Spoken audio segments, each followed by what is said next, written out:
যদি আপনার মনে হয় যে দেয়ালে পিঠ থেকে গেছে, কেউ কিছু করতে পারছে না আপনার জন্য, আপনি পরিপূর্ণ ইয়াকিনের সাথে, দৃঢ় বিশ্বাসের সাথে এই 4টা আমল নিয়মিত করবেন।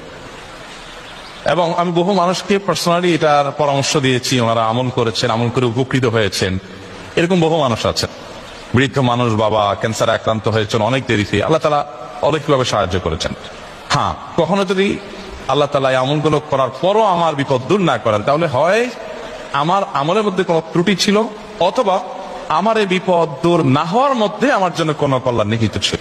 আল্লাহ তাআলা আমার দোয়া কবুল করে যে উপকার হতো, তার চেয়ে বেটার কিছু হয়তো আমাকে দিবেন, এই ইয়াকিন একজন ইমানদারের থাকবে। সেই 4টা আমলের 1 নম্বর হলো ইস্তিগফারের আমল।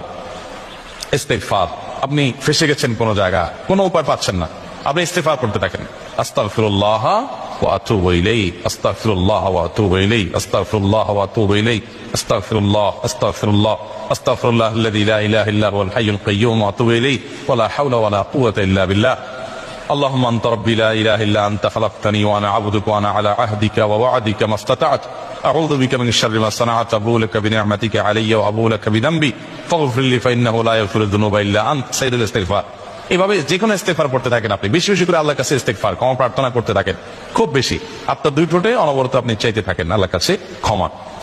এই ইস্তেগফার সম্পর্কে নবী করিম সাল্লাল্লাহু আলাইহি ওয়াসাল্লাম বলেছেন, মান লাজিমাল ইস্তিগফার